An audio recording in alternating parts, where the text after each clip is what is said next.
നമസ്കാരം, ഏവർക്കും post market റിപ്പോർട്ട്സുകളിലേക്ക് സ്വാഗതം. ഇന്ന് മെയ് 25.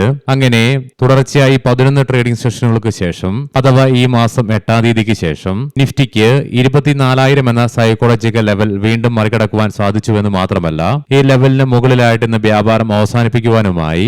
മാത്രമല്ല, ഇന്ത്യ വിക്സിനും ഈ മാസം 8-ാം തീയതിക്ക് ശേഷം 17 എന്ന ലെവലിന് താഴെയായിട്ട് ക്ലോസിംഗ് രേഖപ്പെടുത്തുവാനും സാധിച്ചു. നമുക്കെല്ലാവർക്കും അറിയാവുന്നതുപോലെ തന്നെ US ഇറാൻ ഡീലിന് പുറമെ മറ്റെന്തെല്ലാം ഘടകങ്ങളാണ് ഇന്ന് മാർക്കറ്റിനെ ശക്തമായ നേട്ടത്തിലേക്ക് സഹായിച്ചതെന്ന് വിശദമായി തന്നെ നമുക്ക് ഈ വീഡിയോയിൽ പരിശോധിക്കാം. ലീഡിംഗ് ആയ എല്ലാ ഇൻഡസ്ട്രീസുകളിലും ഗ്യാപ്പ് അപ്പ് ഓപ്പണിംഗ് തന്നെയായിരുന്നു ഇന്ന് ലഭ്യമായിരുന്നതും. നിഫ്റ്റിയിലൊക്കെ വളരെ നാരോ റേഞ്ചഡ് ആയിട്ടുള്ള ഒരു ട്രേഡിംഗ് റേഞ്ച് ഇന്ന് ക്രിയേറ്റ് ചെയ്യപ്പെടുകയും ചെയ്തുള്ളൂ. ഏകദേശം 132 പോയിന്റുകളുടെ തലഫലമായി 312 പോയിന്റുകളുടെ നേട്ടത്തോടുകൂടി 1.25% നേട്ടം കൈവരിക്കുവാനായപ്പോൾ സെൻസെക്സിന് 1073 പോയിന്റുകളുടെയും ബാങ്ക് നിഫ്റ്റിക്ക് 1238 പോയിന്റുകളുടെ നേട്ടവും കൈവരിക്കുവാനായി. NSEയുടെ അഡ്വാൻസ് ഡിക്ലൈൻ റേഷ്യോയിലും 2080 സ്റ്റോക്കുകൾക്ക് നേട്ടത്തോടുകൂടി വ്യാപാരം അവസാനിപ്പിക്കുവാനും സാധിച്ചു. അതേസമയം ആകെ 923 സ്റ്റോക്കുകൾക്ക് മാത്രമേ നഷ്ടത്തോടുകൂടി വ്യാപാരം അവസാനിപ്പിക്കേണ്ടതായിട്ടും വന്നുള്ളൂ.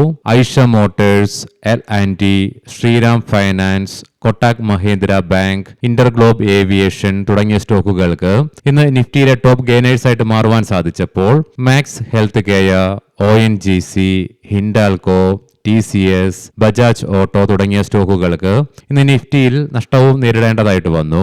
ഇന്ന് എല്ലാ മേഖലകൾക്കും തന്നെ നേട്ടത്തോടുകൂടി തന്നെ വ്യാപാരത്തിൽ തുടരുവാൻ സാധിച്ചു. Especially oil and gas, media, auto, bank, energy, reality തുടങ്ങിയ മേഖലകൾക്ക് 1% നേട്ടത്തോടുകൂടി തന്നെ വ്യാപാരം അവസാനിപ്പിക്കുവാനും സാധിച്ചു. കൂടാതെ ബോർഡർ മാർക്കറ്റ്സുകൾക്ക്, ബെഞ്ച് മാർക്ക് ഇൻഡസ്ട്രീസുകൾക്ക് തത്തുല്യമായ പ്രകടനം കാഴ്ചവെക്കുവാനായില്ലെങ്കിലും നിഫ്റ്റി മിഡ് ക്യാപ്പിന് 0.8%, സ്മോൾ ക്യാപ്പിന് 1% നേട്ടം കൈവരിക്കുവാനുമായി. തുടർച്ചയായി ഇന്ന് 3ാമത്തെ ട്രേഡിംഗ് സെഷനിലും US ഡോളറിനെതിരെ ഇന്ത്യൻ രൂപ ശക്തമായ തിരിച്ചുവരവാണ് നടത്തിക്കൊണ്ടിരിക്കുന്നതും. വെള്ളിയാഴ്ചത്തെ ക്ലോസിംഗ് ലെവലിൽ നിന്നും 47 പൈസയുടെ നേട്ടത്തോടുകൂടി 95.23 എന്ന ലെവലിൽ ഇന്ത്യൻ രൂപയ്ക്ക് ഇന്ന് വ്യാപാരം അവസാനിപ്പിക്കുവാനുമായി. ഇന്ന് രാവിലെ പ്രീ മാർക്കറ്റ് റിപ്പോർട്ട്സിലും ഇന്നലത്തെ മാർക്കറ്റ് ഔട്ട്ലുക്ക് വീഡിയോയിൽ നമ്മൾ കണ്ടിരുന്നു. ശനിയാഴ്ചയും തുടർന്ന് ഇന്ന് തിങ്കളാഴ്ചയും വെള്ളിയാഴ്ച നമ്മുടെ മാർക്കറ്റ് അടച്ചതിന് ശേഷം ഇന്ത്യയില് പെട്രോളിന്റെയും ഡീസലിന്റെയും വിലയിൽ ഉയർത്തിക്കൊണ്ടുള്ള പ്രഖ്യാപനം വരികയും ചെയ്തു.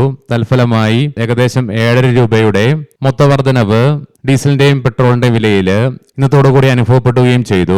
മാത്രമല്ല, വെസ്റ്റ് ഏഷ്യയിലുണ്ടായ പുതിയ പ്രതീക്ഷകളെ തുടർന്ന് ബ്രന്റ് ക്രൂഡിന്റെ വില ഇടിഞ്ഞതും ഇന്ന് ഓയിൽ മാർക്കറ്റിംഗ് കമ്പനികൾക്ക് ഗുണം ചെയ്യുകയും ചെയ്തു. തൽഫലമായി OMC സ്റ്റോക്കുകൾക്ക് ഇന്ന് ശക്തമായ നേട്ടവും കൈവരിക്കുവാൻ സാധിച്ചു.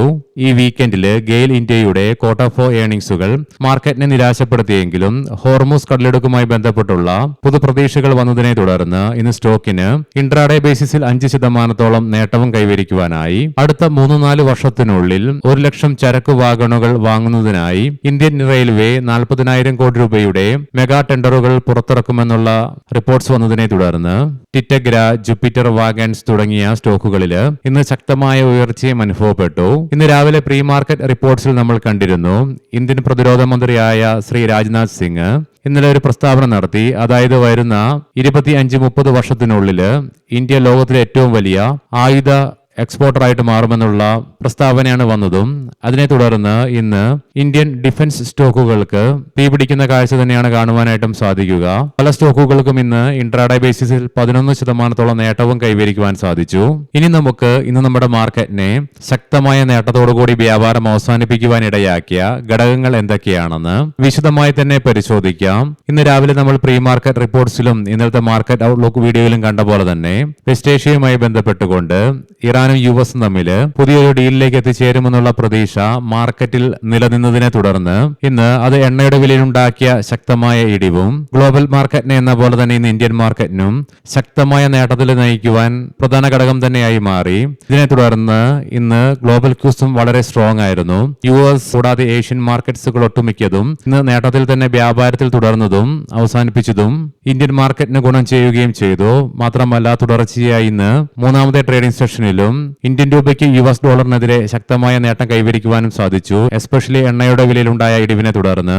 ഇതിനെല്ലാം പുറമെ ഇന്ന് ഇന്ത്യൻ ബാങ്കിംഗ് മേഖലയിൽ ശക്തമായ ബൈയിങ് പ്രഷർ തന്നെ അനുഭവപ്പെട്ടു. ഇതിനെ തുടർന്നാണ് ഏകദേശം 1.5 ആഴ്ചയിലേറെ കാലമായിട്ട് ശക്തമായ വീക്ക്നെസ് പ്രകടമായിരുന്ന നിഫ്റ്റി ബാങ്കിൽ നിന്ന് 2% നേട്ടത്തോടുകൂടി തന്നെ വ്യാപാരം അവസാനിപ്പിക്കുവാനും ഇടയാക്കിയത്. കൂടാതെ ഹെവി വെയ്റ്റ് സ്റ്റോക്കുകളായ Kotak Mahindra, HDFC bank, AU small finance bank തുടങ്ങിയ സ്റ്റോക്കുകൾക്ക് ഇന്ന് ശക്തമായ നേട്ടവും കൈവരിക്കുവാനായി. ഇതിനു പുറമെ ഇന്ന് ഇന്ത്യ വിക്സിലും 6.25% അഥവാ 1.21 പോയിന്റുകളുടെ ഇടിവ് രേഖപ്പെടുത്തിക്കൊണ്ട് 16.70 എന്ന ലെവലിലേക്ക് കൂൾ ഓഫ് ആകാൻ സാധിച്ചതും ഇന്ത്യൻ മാർക്കറ്റിന് ഗുണം ചെയ്തു. ഈ ഘടകങ്ങളൊക്കെ നമ്മുടെ മാർക്കറ്റിന് അനുകൂലമായി മാറിയപ്പോഴും ഇതിനെല്ലാം പുറമെ നമ്മൾ മറ്റൊരു കാര്യം കൂടി കണ്ടിരുന്നു വെള്ളിയാഴ്ചത്തെ പോസ്റ്റ് മാർക്കറ്റ് റിപ്പോർട്ട്സിൽ.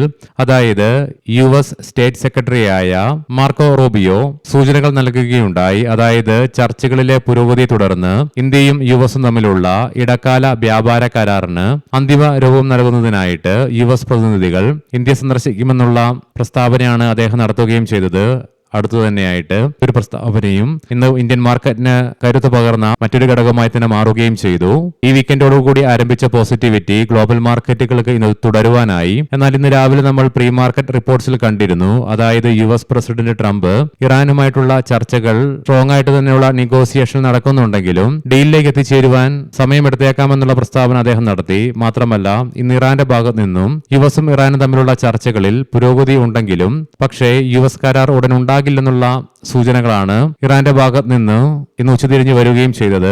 ആയതിനാൽ തന്നെ US ഇറാൻ സമാധാന നടപടികളെ കുറിച്ചുള്ള ഡെവലപ്മെന്റ്സുകൾ ഇനി വരും മണിക്കൂറുകളിലും വരും ദിവസങ്ങളിലും നമ്മൾ നോക്കിക്കണ്ട് തന്നെ അറിയേണ്ടതായിട്ടുമുണ്ട്. കാരണം ഇതിനു മുൻപേ പലപ്പോഴും എണ്ണയുടെ വിലയിൽ ശക്തമായ ഉയർച്ച രേഖപ്പെടുത്തിയപ്പോഴൊക്കെ ട്രംപിന്റെ ഭാഗത്ത് നിന്നും എണ്ണയുടെ വില മനഃപൂർവ്വം ഇടിവിക്കാനായിട്ട് തന്നെ പല പ്രസ്താവനകളും വരികയും ചെയ്തിരുന്നു.